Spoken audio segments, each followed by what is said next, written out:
Hi friends, welcome to MKU family. எல்லோரும் எப்படி இருக்கீங்க? இன்னைக்கு என்ன செய்ய போறோம்னா பொங்கல் செய்ய போறோம். எனக்கு தெரிஞ்ச மாதிரி சரிங்களா? எப்படி இருக்கு சொல்லிட்டு மறக்காம கமெண்ட் பண்ணுங்க. ஓகேங்களா? பொங்கலும் வித் தேங்காய் சட்னி.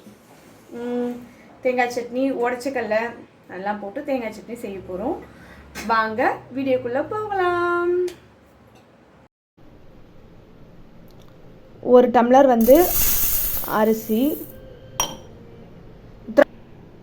நான் 1.25 டம்ளர் எடுத்திருக்கேன் அரிசி. இதுக்கு 1/4 டம்ளர் சிறுபருப்பு, அவ்வளோதாங்க. 1/4 டம்ளர் சிறுபருப்பு, மொத்தம் 1.5 டம்ளர் கணக்கு. நம்ம 1.5 டம்ளர் கணக்கில் தான் நான் தண்ணி எடுத்துக்க போகிறேன். அதனால் 1.5 டம்ளர் தான் மொத்தமாகவே பருப்பு அரிசி எல்லாமே சேர்த்துமே நம்மளுக்கு 1.5 டம்ளர் கணக்கு தான். எனக்கு தெரிஞ்ச ஸ்டைலில் தான் நம்ம இப்போ பொங்கல் செய்ய போகிறோம். ஏன்னா ஒருத்தர் ஒரு மாதிரி செய்வாங்க. நான் எப்படி செய்கிறேன்னு சொல்லிட்டு வாங்க பார்க்கலாம். பொங்கலுக்கு தேவையான சீரகம் கொஞ்சமாக எடுத்துக்கிட்டேன், மிளகு கொஞ்சம், அப்புறமா இஞ்சி, இதுதான் போட போகிறோம். சீரகம் கொஞ்சம் தான் எடுத்திருக்கேன். ஏன்னா பாப்பா சீரகம்லாம் இருந்தால் அதை எடுத்துக்கிட்டே இருப்பான்றதுக்காக கொஞ்சமாக சீரகம் இதெல்லாம் எடுத்தாச்சு. கொஞ்சம் கருவேப்பிலை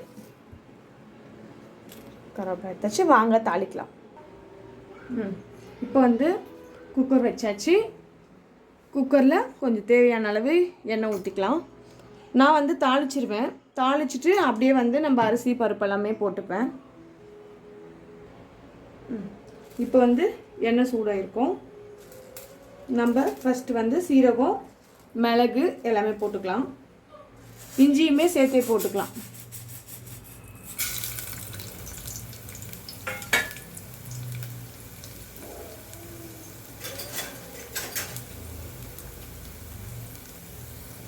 இப்போது கருவேப்பிலை கொஞ்சம்,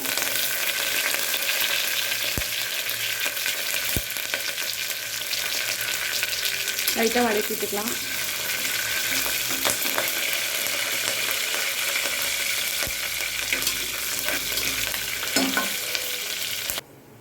நான் 1.25 டம்ளர் அரிசியும் 1/4 டம்ளர் பருப்பும் போட்டு ஒரு அரை மணி நேரம் ஊற வச்சுருக்கேன். இப்போது இந்த டம்ளரில் தான் நான் அரிசி போட்டேன். அதனால் இந்த டம்ளர்லேயே ஒரு டம்ளருக்கு 2 டம்ளர் தண்ணி ஊற்றுவேன்.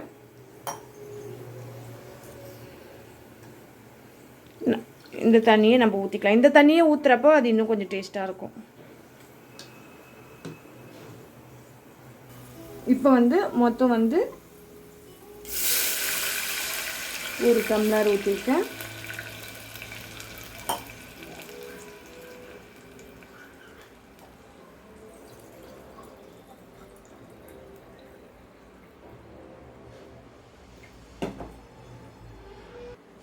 அவ்வளோதாங்க.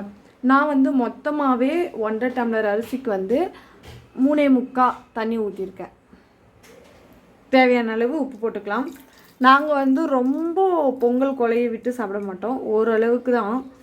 அதனால் லிமிட்டாக தண்ணி ஊற்றிக்கலாம்.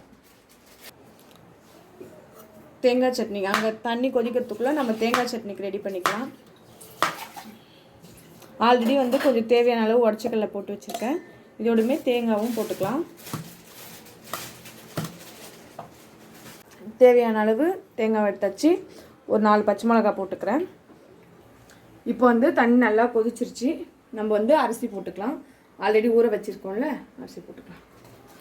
மொத்தமாகவே நான் தண்ணி 3.25 டம்ளர் ஊற்றிருக்கேன். எந்த டம்ளரில் நம்ம அரிசி அளந்தோமோ அதே டம்ளரில்.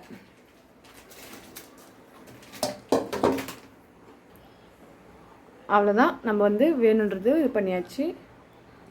இப்போது மூடி போட்டு விசில் விட்டுடலாம்.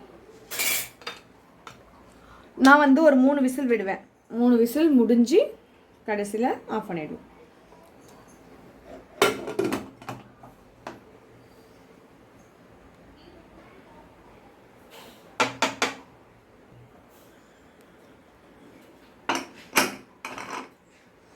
அவ்வளோதாங்க, விசில் போட்டாச்சு. இப்போது சட்னிக்கு தேவையான அளவு உப்பு கொஞ்சம் போட்டுக்கலாம்.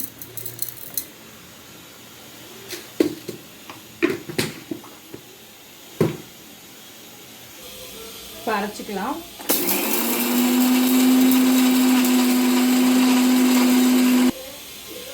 கொஞ்சம் கொஞ்சமாக தண்ணி ஊற்றி அரைச்சிக்கலாம்.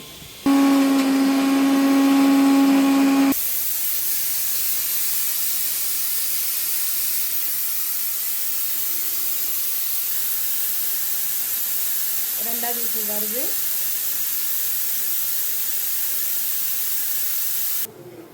அவ்வளோதான், சட்னி ரெடி ஆயிடுச்சு.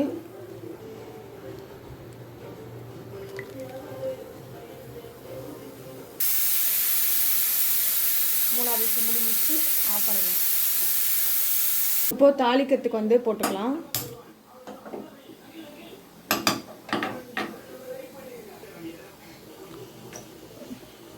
கொஞ்சம் எண்ணெய் ஊற்றிட்டு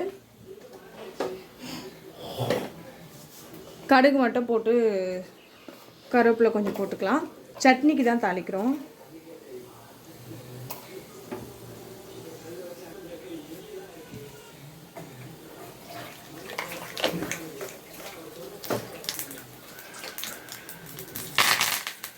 நம்மளுக்கு இந்த வெடினாலே ஆக மாட்டேங்குதுப்பா. 10 அடி தள்ளி தான் இருக்க வேண்டியதாக இருக்குது.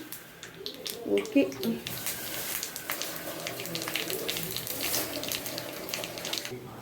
அவ்வளோதான், தாளிச்சாச்சு.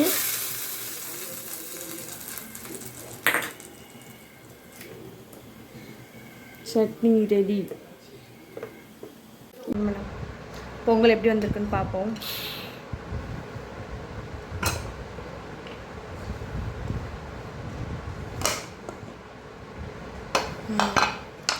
ஓகே, நம்மளுக்கு பிடித்த மாதிரி வந்து விட்டது. நல்லா கலரி விடுங்க. டேஸ்ட்டாக இருக்கும். உத்ரா நல்லா பண்ணுறடி. என்னடி பண்ணுற? நல்லா பண்ணுறடி.